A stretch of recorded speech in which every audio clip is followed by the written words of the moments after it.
Welcome back to another episode of the Real Health Podcast. Grant, I have nothing to comment on with college football, so we're just going to move on through that. And we are going to just dive right into today's episode. So we're starting a series now over the next few weeks about Big Pharma. And super controversial subject here when we start talking about medications and what we've been trained to think and how we've been trained to think. And we're going to kind of classify, I would say, like a disease and a medication associated with that. And we'll talk about some myths and then true facts of what causes that particular disease process. And is the medication the best route for you? I'm not going to give you medical advice, but I'm going to help you understand just the truth and facts about the disease itself, medications itself, and then obviously you take that to your provider and make a decision on what's best for you. When we talk about Big Pharma, gosh, we could go so deep into a conversation about manipulation of research and a money-hungry, company as a whole. But really, we're going to try to narrow in and create practical advice for you, and not make a hour-long podcast that just rambles on about all the bad things about Big Pharma. You guys obviously can do your own research, no matter what country you're in, on your FDA, and determine whether or not, again, if they're out to get you. So let's just be real. I wouldn't say they're out to get you. I would say they're out to get your money. And the best money maker is chronic disease. It's the best money maker in our society. Think about this.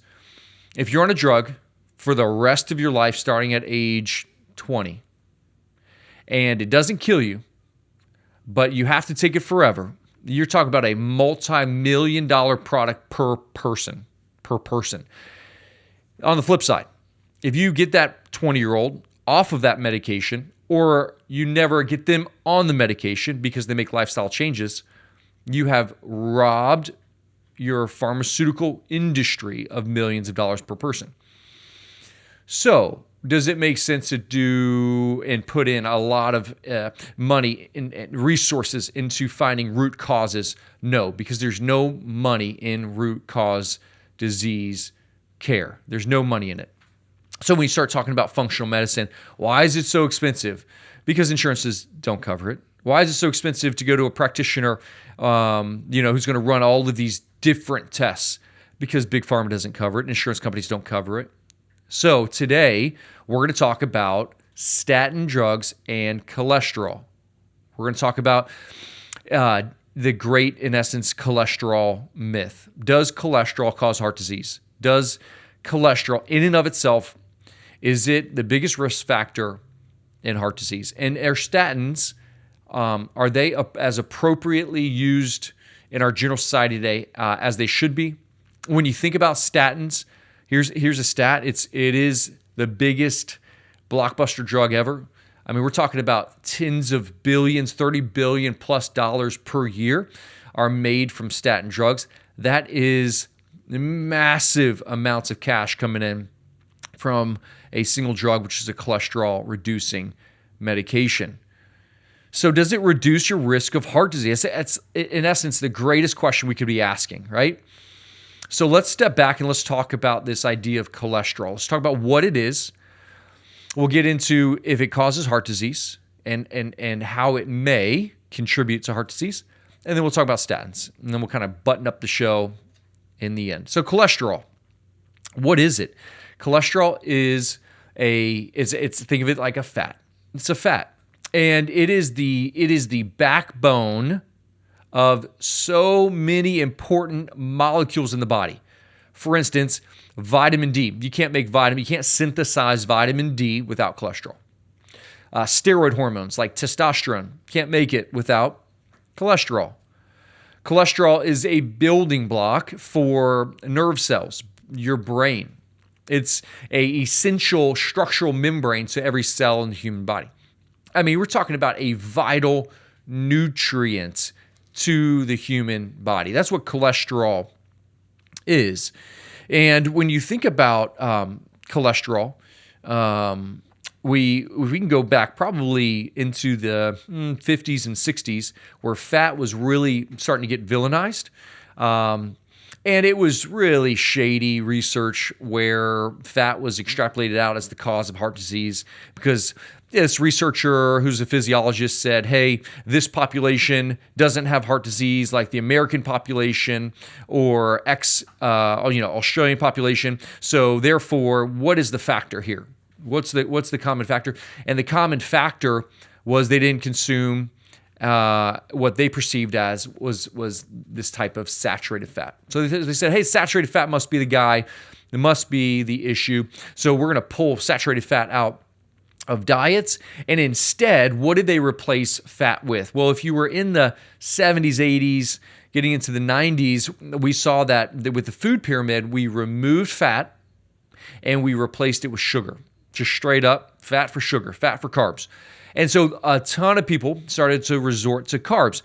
And you saw this like low fat, no fat, no fat. Everything was no fat, low fat, no fat, low fat. And it became the craze. The problem is heart disease rates never decreased. And the number one killer in our country today is heart disease. It's the number one killer. So think of it this way. If statins save lives, like if they really reduce the risk of cardiovascular disease by what statins showed originally when Lipitor came out was 33%, shouldn't we have seen a 33% reduction in heart attack-related deaths? Why aren't we? Right? If that was the blockbuster drug to save heart attacks, people from having heart attacks, why aren't we seeing those rates decline? Because I'm going to tell you now, the great cholesterol myth.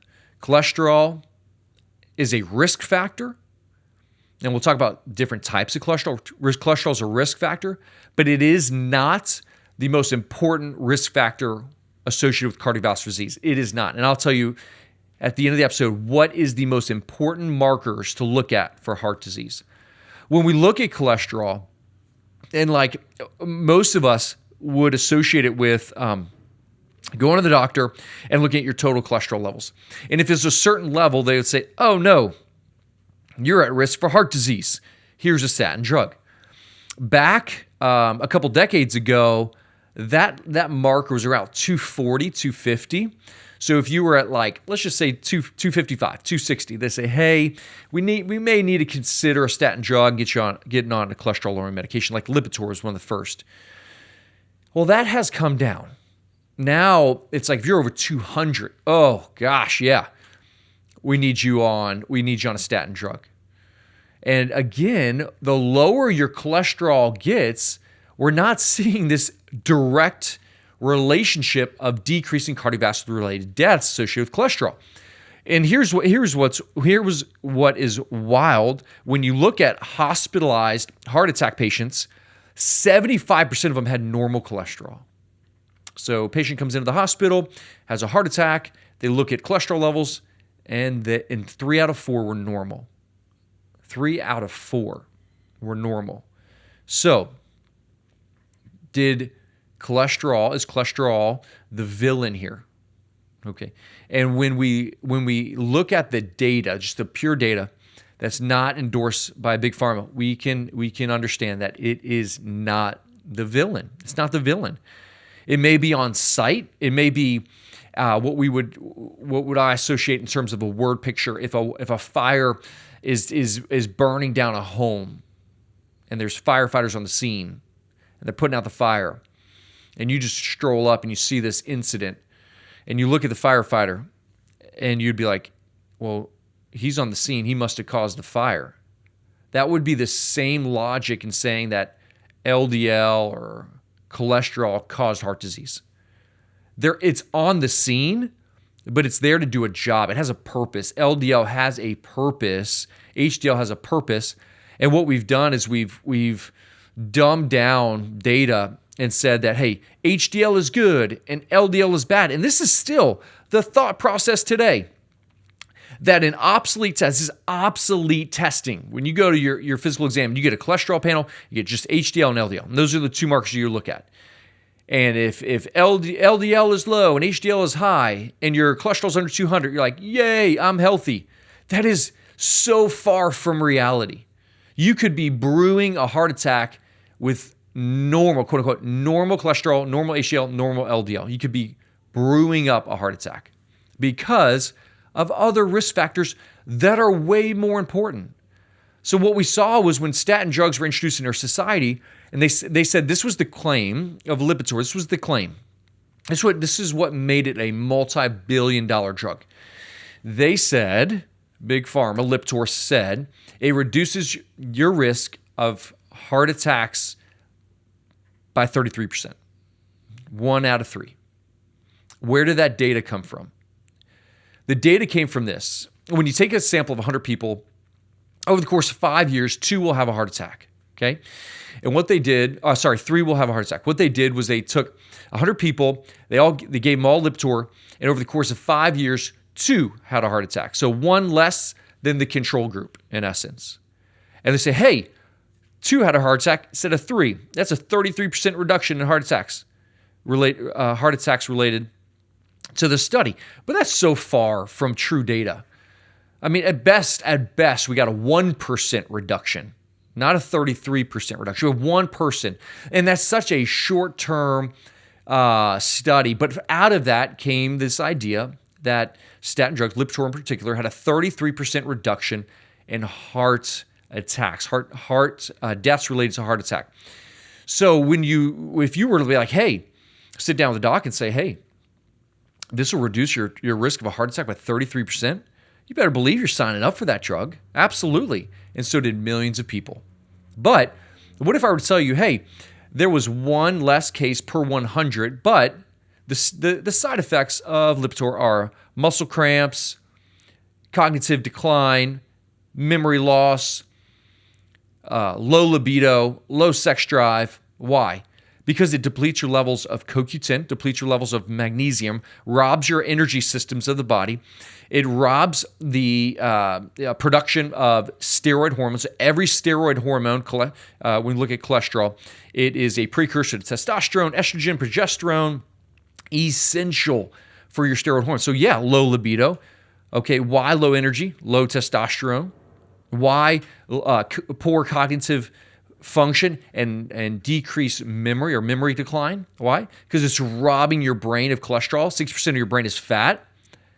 So your brain makes up a very small percentage of your body in terms of weight, but utilizes over 50% of the calories. That's how energetically strong your brain is, and you're robbing it of a necessary nutrient called cholesterol and fat.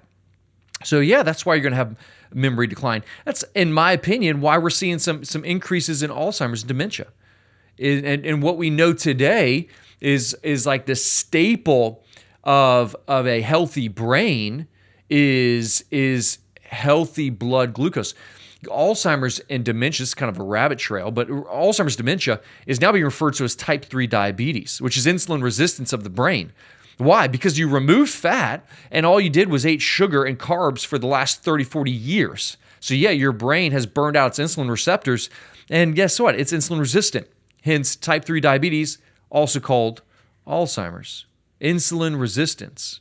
Getting back to this idea of like, man, these side effects versus the benefit, right? You have to have this conversation with your primary care physician to determine where you're at. But here is the truth behind cholesterol. Here's the truth behind heart disease. What is the single greatest risk factor in heart disease? Insulin resistance. Insulin resistance. Your body's inability to process carbohydrates and regulate its own blood sugar. It is the most important marker in looking at cardiovascular events in the future. Insulin resistance can be studied. It can be tested. It can be blood draw, and we can look at actually what's called an insulin resistance score now and give us understanding of where you're at in this, potential risk factors of cardiovascular disease. There's another marker that we always look at with cardiovascular events, and it's called CRP. So this is inflammation, insulin resistance, inflammation, CRP. CRP, or C-reactive protein, is a great marker of systemic inflammation. House is on fire, inflammation. Firefighters on scene, LDL. That's what we're kind of having a conversation about here is insulin resistance, inflammation are the primary drivers of true heart disease. And then we see, plaques in the arteries. Sure, we're going to see some cholesterol in that plaque. Why? Because there are different types of cholesterol. Looking at just HDL and LDL is such a small picture of this massive understanding of what cholesterol actually is, or what we call these proteins, lipoproteins are. So when we look at HDL and LDL, is it good, is it bad? That's not the conversation we should be having. You can actually test these lipoproteins and look at the size or the pattern, the size of these molecules. And size matters. Size matters when it comes to cholesterol. When we look at these lipoproteins, the smaller size of these lipoproteins are definitely at increased risk of cardiovascular events because these smaller, like BB size, get caught and get stuck versus these large, fluffy cholesterol molecules are easy to like kind of move around throughout the bloodstream. They don't get caught. They don't get stuck. So when we look at proper cardiovascular testing, yes, we're looking at quote unquote cholesterol, but really what we're assessing are lipoproteins and not only LDL, but the type of LDLs and the type of HDLs, the pattern, the size of them. We're looking at insulin resistance. Are you insulin resistant? Can you regulate blood sugar properly? We're looking at inflammation levels, CRP, and another one to ask is called homocysteine. Homocysteine is a great inflammatory marker to look at to determine if you have adequate, we call it methylation, but in essence, do you have enough B vitamins to kind of quench this biomarker in the bloodstream and neutralize its effects on the body? B vitamins are necessary for that. So looking at this like picture of heart disease, gosh, I mean, to just say, hey, we're going to lower your cholesterol below 200 and you're going to reduce your risk of cardiovascular events by 33% is a total myth. But to tell someone if they improve their insulin resistance, regulate blood sugar, go into like more of a ketogenic state probably, and for most people, create balanced blood sugar, reduce inflammation, change the size of your lipoproteins.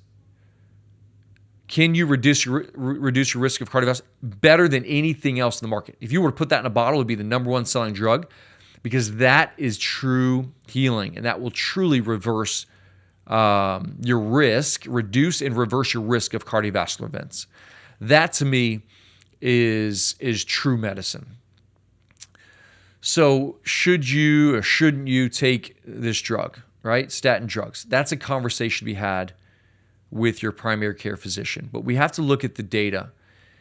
And when you say like, hey, research shows this and research shows that, the question I would ask you is, okay, who's funding it? Who's funding that data?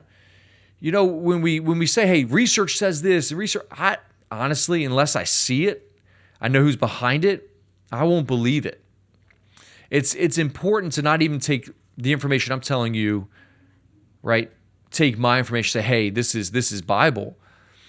Or another person's information, say it's Bible. Just because it's on Instagram, just because it's in a book, whatever. Hey, who's funding it? What's the intention behind it? What does the true data show?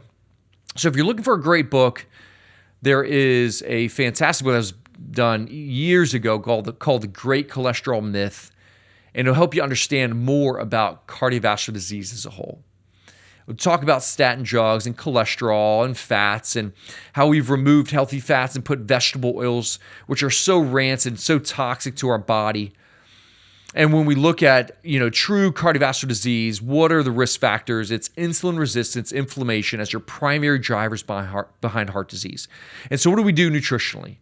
Right? How do we like reverse heart disease? Well, paleo diet. Like if you're just giving me a general recommendation, it's a Paleolithic diet. It's eat lean meat, nuts, seeds, vegetables, fruits, drink water, eat fermented foods. You're going to live a super healthy have a super healthy life. Can we reduce inflammation through other sources and sauna and cold plunge, reduce cardiovascular events? Absolutely. Do we need to be adjusted? Yes, because it has an influence on the nervous system's health and how it relates to heart disease, high blood pressure even.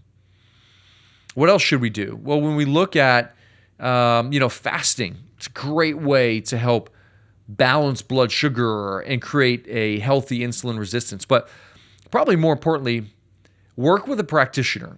Get quality lab testing, and then basically set up a plan to improve these biomarkers that you find in your blood work and create an individualized plan for your body.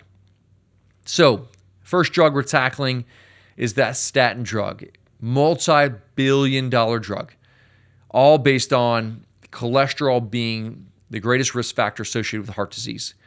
And the truth is, it is not.